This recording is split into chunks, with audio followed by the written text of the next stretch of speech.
Hello students, how are you? I hope you are good students. Well, so today we are going to start students new chapter which name is A Country Boy Quits School. Let's begin with warm up. What do you think is the meaning of true education? Can education be provided only in schools? Think about those who have never gone to any school. Would you call them uneducated? Think of people who were either not given a chance to go to schools or they themselves disliked to go to schools but are nevertheless very talented and skilled. So आप क्या students सोचते हैं education के बारे में? Education का true meaning क्या होता है? क्या जो बच्चे स्कूल जाते हैं उनको ही आप एडुकेशन को बोलेंगे कि एडुकेटेड हैं वो पर्सन्स, या फिर जो कभी स्कूल गए नहीं है तो उनको किस में कैटेगरी में करेंगे? अनएडुकेटेड?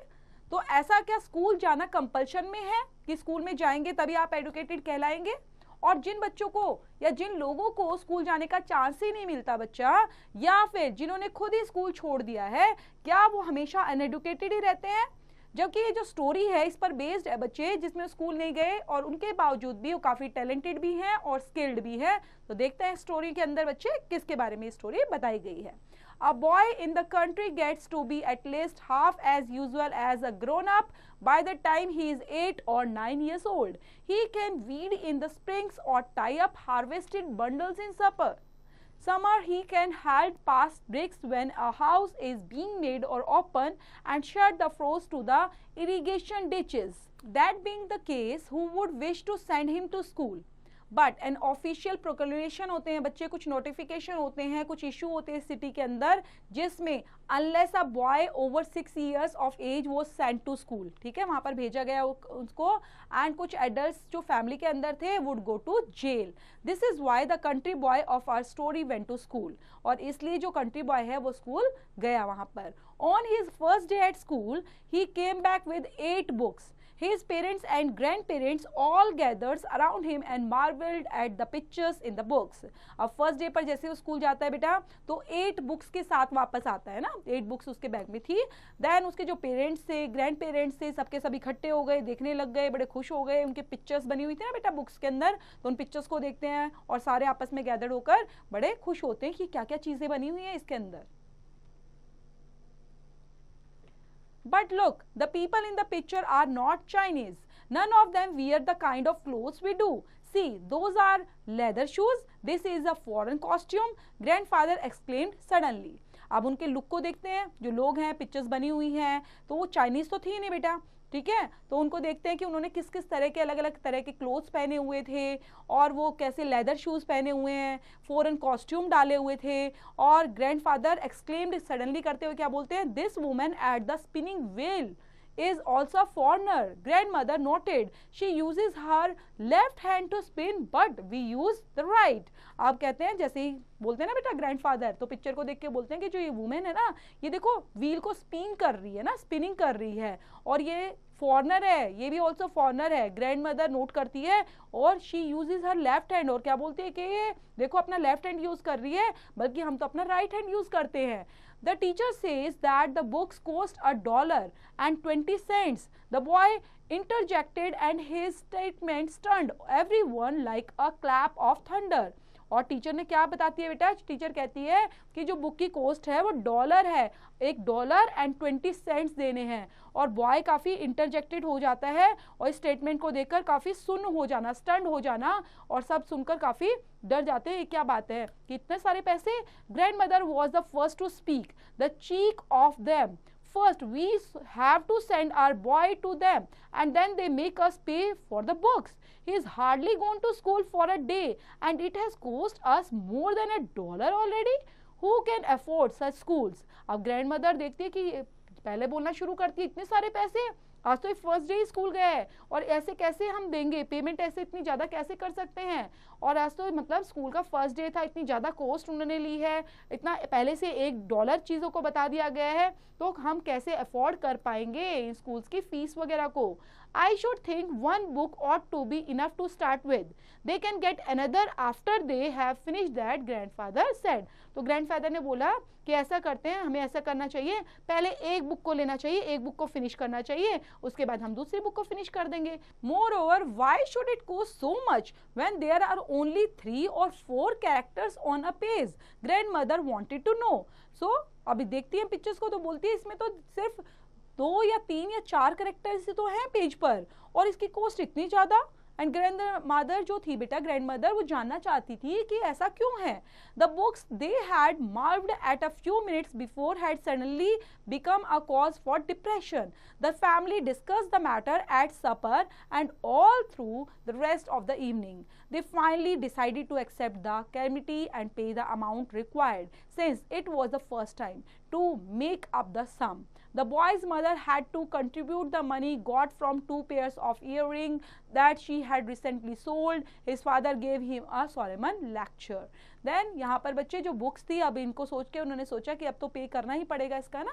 तो कुछ टाइम वो जब सपर ले रहे थे, अपना रात का खाना करा रहे थे, तो सबको काफ़ी डिप्रेशन से में होता है ना, ज़्यादा गहरी सोच में पड़ जाना कि हम कैसे पे करेंगे, इतने सारी फीस है, इतने पैसे मांग रहे हैं, तो सबके सब काफ़ी डीप सोच में पड़ जाते हैं. और उन्होंने फाइनली क्या डिसाइड करते हैं कि कोई बात नहीं, इसको एक्सेप्ट कर लेते हैं, और अभी जो हमारा बचा हुआ अमाउंट है तो वो तो हमें देना ही है, उसको दे देते हैं. तो उसके लिए उसकी जो बॉय की मदर थी बच्चा, वो कंट्रीब्यूट करती है पैसे, और फिर जो अपने ईयरिंग्स होते हैं उनको बेच देती है. उससे जो पैसे आते हैं उससे भी उसके फादर एक सोलेमन लेक्चर भी दे रहे थे कि we are sparing you from work and sending you to school.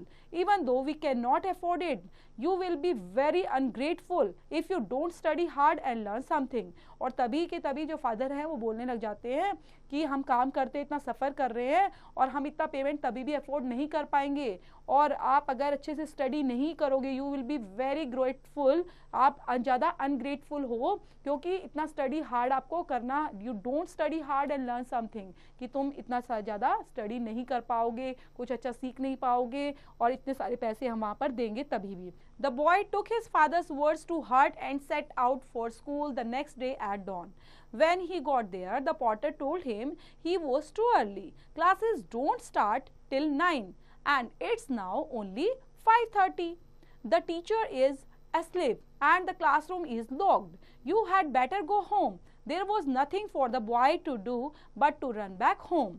अब जो बॉय है बच्चे, जैसे उसके फादर ने बोला था पढ़ने के लिए, लर्न करने के लिए, स्टडी हार्ड करने के लिए, कि शायद ऐसा अनग्रेटफुल चीज़ें होंगी, नहीं कर पाओगे, तो ऐसी ऐसी चीज़ें, तो उसको कहीं ना कहीं दिल पे लग गई थी. तो नेक्स्ट डे वो उठता है और जल्दी से स्कूल चला जाता है. तो वहाँ पे पोर्टर बैठा हुआ था, तो वो बताता है कि आप तो बहुत जल्दी आ गए, अभी तो 5:30 हुए हैं, स्कूल तो 9 o'clock स्टार्ट होगा, और सारे क्लासरूम पूरा का पूरा बंद है, लॉक्ड है, टीचर भी सो रहे हैं, अभी ये तुम्हारा राइट टाइम नहीं है.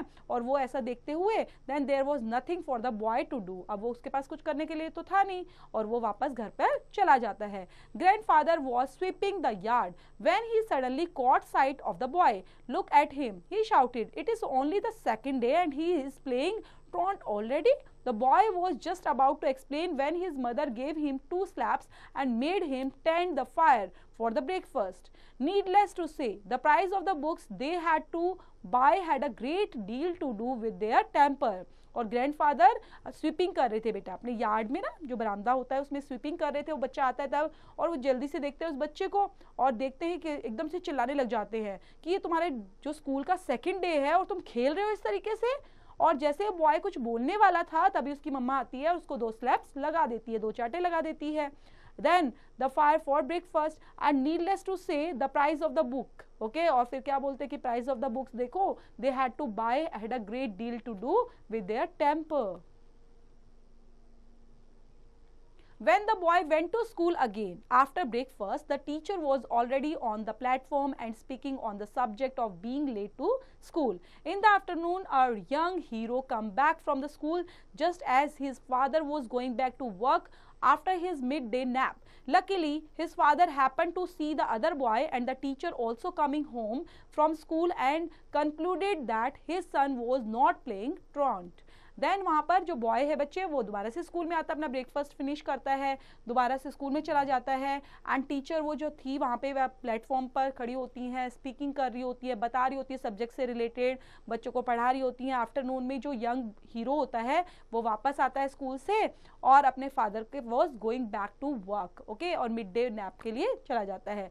लकीली जो उसके फादर्स थे happen to see the other boys, ठीक है, तो वो दूसरे बॉयज को देखते हैं। एंड टीचर वहां से आ रही थी अभी घर से और स्कूल से आ रही थी। Then concluded that his son was not playing truant, तो उसने बताया कि उसका जो बच्चा है वो खेल नहीं रहा था। The first 6 days of school were taken up with the first lessons in the readers with the next this is mama. The boy diligently read his next over and over again at home after school, but every time he read this is mama, his mother's heart would jump. On the 6th day of school, he could stand it no longer. She snatched the book from him and cried, "Let me see who your mama is." Thinking his mother was equally eager to learn, the boy pointed to the accompanying pictures and said, "This is mama, the lady with leather shoes, bobbed hairs and long dress." One look at the picture and mother burst into the loud wails. Everyone gathers round, but he would not answer them. But when they persisted, she said, "Where did the boy get vampires like mama?" अब जो first 6 days में जो school में गया था बेटा, तो वो अपने फर्स्ट चैप्टर को पढ़ता है और फर्स्ट चैप्टर को पढ़ के सीख कर आता है। देन नेक्स्ट डे वो क्या बोलता है, जैसे ही विद द नेक्स्ट क्या बोलता है वर्ड, दिस इज मामा। अब बॉय काफ़ी उसको प्रॉपर तरीके से पेइंग अटेंशन करके उसको रीड आउट कर रहा है, पूरा कॉन्सेंट्रेशन के साथ स्कूल से आता है और उसको यही बोलता रहता है, दिस इज मामा। अब उसकी जो मदर है बेटा वो एकदम से आती है और कहती है 6 days पर कि ये बताओ अच्छा इसमें मामा कौन है, तो देखती है कि हु योर मामा इज, और थिंकिंग देखते हुए मदर इक्वली तरीके से ईगर हो जाती है कि मैं भी इसको सीखूं और लर्न करूं, और बॉय को पॉइंटेड आउट करते हुए पिक्चर को तो बताता है दिस इज मामा, ये है मामा, जो एक लेडी है जिसने लेदर शूज पहने हुए हैं, बॉब्ड हेयर है, लॉन्ग ड्रेस डाली हुई है। और उस पिक्चर को देखते हैं mother burst into loud wails, और सबके सब वहां पर गैदर हो जाते हैं, आपस में आ जाते हैं और वुड नॉट आंसर देम, लेकिन वो उसको आंसर नहीं बता पाती।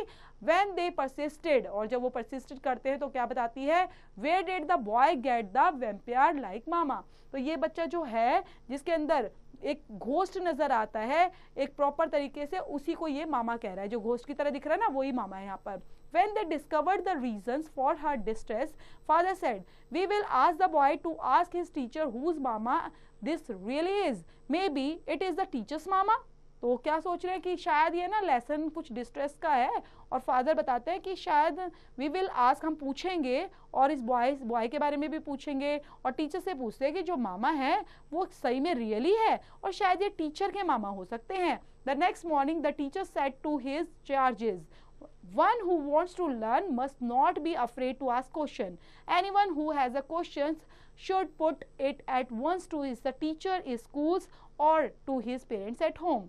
अब नेक्स्ट मॉर्निंग पर जो टीचर है बच्चे, वो क्या बोलती है, टू हिज अपने चार्जेस को बोलती है कि जिसको भी कोई डाउट है, अफ्रेड है, क्वेश्चन डरने की जरूरत नहीं है, तो मुझसे क्वेश्चन पूछ सकता है, okay. Then everyone who has a question, तो सबके सब क्वेश्चन पूछने लग जाते हैं।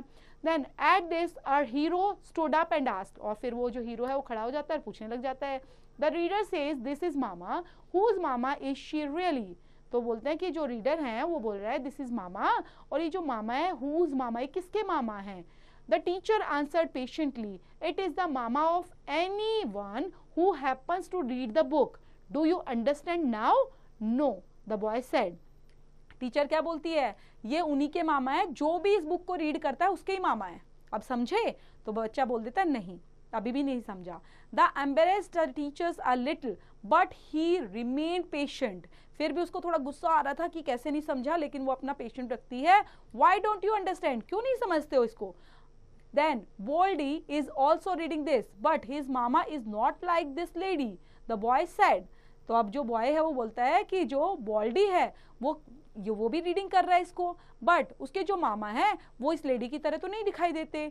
बॉल्डीज mother is lame, is one arm and has only one eye, हैसिस्को लिन सेड। अब जो हैसियासो लिन सेड होंगे बेटा, तो वो क्या बोलते हैं कि जो बॉल्डी के मदर है वो उसके मामा तो जो है मदर लेम है, lame मतलब लंगड़ा है, उसका एक पैर काम नहीं करता और उसकी one arm है तो has only one eye ही है. And one have no mama at all. She said a long time ago the Boldy in self defense. और Boldy अपने self defense में बोलता है कि कोई मामा नहीं है इसमें, और she died a long time ago, और वो तो पहले ही मर गई थी. Don't talk amongst yourselves, said the teacher hesitantly. We were going to do the second lesson today. This is Papa. Look everyone, this is Papa, the man with spectacles and parted hair. सो अब वो ज़्यादा tension ना देते हुए दूसरा chapter खोलती है, second lesson पर आती है आज और कहती है ये दिस इज पापा, ये कौन है, पापा है. और सब देखने लग जाते हैं, ये पापा है, द मैन विद स्पेक्टिकल्स, उसने चश्मे पहने हुए हैं, पार्टेड हेयर किए हुए हैं, तो उनको वो देखती हैं और कहती हैं दिस इज पापा. After school, mother was still worried about who the woman the picture was. But when she heard her son repeating, "This is Papa," she did not dare to pursue the question, being afraid that her husband might want to know when she had found a new Papa for their son. She could not understand why the book insisted on the presenting people with papas and mamas when they had them already. अब school के बाद जो mother है okay काफ़ी worried थी और देख रही थी हु द वुमेन, जो ये वुमेन है इस पिक्चर में ये कौन है. When she heard her son repeating, फिर उसने देखा कि उसके सन कुछ बोल रहा है, रिपीट कर रहा है, और क्या बोला है, this is papa. And she did not dare to pursue, मतलब उसने सोचा मैं इससे पूछ ही लेती हूँ ये कौन है, ये पापा है. और उसको डर भी नहीं लग रहा था. और क्या उसके हस्बैंड जो है वाइट want to know when she had found a new papa, क्या ऐसा है कि उसने नए पापा को ढूंढ लिया है अपने बच्चों के लिए. पता नहीं क्या चीज़ें हैं, अंडरस्टैंड नहीं हो पा रही हैं. And presenting people with papa's and mama's, और ये सब चीज़ों को पापा और मम्मा से ही क्यों प्रेजेंट कर रहे हैं. A few days later, the boy learned 2 new sentences. The ox tends the fire. The horse eats noodles. He read the text over thousands of times but could not get over the feeling that there was something wrong about these statements. They had an ox and a horse, but he had never seen the horse eat noodles, and he was sure their ox could not tend the fire. But could the book be wrong? Since he could not answer these questions, he obeyed his teacher's instructions and asked his father about it. Father said, I once went to a foreign circus in the city and saw a horse that could ring a bell and fire a gun. Perhaps the book is talking about such horses and oxen. अब कुछ दिनों के बाद क्या होता है बेटा, कुछ वो जो बॉय होता है 2 सेंटेंसेस को लर्न करता है. ठीक है, उसके अंदर सेंटेंस में दिया गया था कि जो ऑक्स हैं वो टेंट्स करते हैं फायर को और हॉर्स नूडल्स खाते हैं. अब वो रीड कर रहा है, इन्हीं चीज़ों को बार बार बोल रहा है कि the ox tents the fire, the horse Yeats noodles. लेकिन उसके जो मम्मा वगैरह होती हैं वो सोचने लग जाती हैं कि ऐसे तो कुछ नहीं होता, वो तो कभी कर ही नहीं सकते, फायर को टेक्स्ट नहीं कर सकते, और हॉर्स को हमने देखा ही नहीं कभी नूडल्स खाते हुए. शायद इस बुक में कुछ गलत छपा हुआ है ना, ये बुक सही नहीं है और ये सही आंसर नहीं बता रहे हैं, ये बच्चों को गलत चीज़ें सिखा रहे हैं. तो ओबे करते हुए, लेकिन फिर भी वो टीचर के इंस्ट्रक्शन को ओबे करते हैं और अपने फादर से पूछता है उसके बारे में. तो फादर क्या बताते हैं, हाँ ये फॉरेन सर्कस में होता है, एक सिटी में मैंने देखा था, वहाँ पर horses that could ring a bell. ठीक है, हॉर्सेस क्या कर सकते थे, बेल को बजा सकते थे, फायर अ गन कर सकते थे, और वहाँ पर जो हॉर्सेस थे और ऑक्सन थे वो टॉक भी कर सकते थे, बातें भी कर सकते थे. Grandmother's however did not agree with father's explanation. She said the ox must be the devil king and the horse must be a demon. Don't you see that they all wear humans clothing? The old lady went on to tell stories about the demons that could not command the wind and summon the rain. As a result of this, our young scholars dreamed that the night of being seized by a winged wolf demons and woke up crying. अब grand mother को आगे बताया ना बेटा कि मैंने देखा है, फॉरेन में देखा है, ऐसा करते हैं, तो वो सेटिस्फाई नहीं थी, एक्चुअली एग्री नहीं कर रही थी फादर के एक्सप्लेनेशन से. और जो ओक्स है वो शायद वो क्या बोलती है कि जो ओक्स है ना शायद वो डेविल होगा, डेविल किंग हो सकता है, और जो हॉर्स है शायद वो कोई डीमन होगा. ओके, राक्षस वगैरह होंगे ये शायद, जब भी तो ऐसा करते थे, नहीं तो नहीं कर सकते। Don't you see that all wear human clothing, क्या तुमने ह्यूमन की जो देखा है, इन्होंने कैसे क्लोथिंग कर रखी है, कैसे पहन रखा है कपड़े, ये तो ह्यूमन की तरह पहने हुए हैं। अब ओल्ड लेडी जो होती है went on to tell stories about demons के बारे में, उनकी कमांड के बारे में, उनकी विंड के बारे में, समन ऑफ द रेन के बारे में वो स्टोरीज बताने लग जाती है। और इसके रिजल्ट में जो यंग स्कॉलर होता है वो ड्रीम्ड करता रहता है, पूरी रात सपने देखता रहता है, of being seized by a winged wolf, demon के बारे में, और वो किस तरह से क्राइंग कर रहा था। The following day he asked the teacher, is this ox that can tend a fire, a foreign ox? तो फिर उसने पूछा, बच्चे ने जाकर टीचर से पूछा बच्चों कि अच्छा ये मैम कोई ऑक्स ऐसा होता है जो फायर को टेंड कर सकता है, क्या ये फॉरेन ऑक्स होता है? The teacher laughed and said, you are too literal. The book has only made those things up. It is not true that horses really eat noodles or that the oxen can tend the fire. अब teacher हंसने लग जाती है, okay, और teacher हंसते क्या बोलने लग जाती है, तुम कैसे बातें कर रहे हो, ये वर्ड टू वर्ड सही नहीं होता, ये सब चीजें इमेजिन की होती हैं, आप इसको ट्रू मत समझो। ओके, हॉर्स में रियली नूडल्स खाता है, ऑक्सन ऐसे करता है, तो ये ट्रू नहीं है। At one stroke, this exclamation cleared up many things in the book that had puzzled the boy. He had read about many things like bread, milk, park, bowl, and the likes, which he had never seen. I dawned on him that the book dealt only with the make-believe things. अब इसी stock पर explanation के साथ उनको clear हो जाता है कि अच्छा जो बुक में चीज़ें हैं, थिंग्स बनी हुई हैं, वो पजल्ड करने के लिए हैं। उससे बॉय पजल्ड हो रहा था और उसने जो पढ़ा था बहुत सारी चीज़ों के बारे में, लाइक ब्रेड के बारे में, मिल्क, पाक, बॉल एंड ये सब चीज़ें हैं विच ही हैड नेवर सीन, जो उसने कभी देखी नहीं थी। वो बताने के लिए, उनकी इन्फॉर्मेशन देने के लिए सब चीज़ें रखी जाती हैं, बुक में बनाई जाती हैं। और इसलिए जो बुक है dealt only with make believe things, तो उन पर ये नहीं होता कि वो हमेशा सच्चाई होती हैं, कुछ उसमें ऐसी चीज़ें भी होती हैं जो वो फैक्ट नहीं होती, जिसको इमेजिन किया जाता है।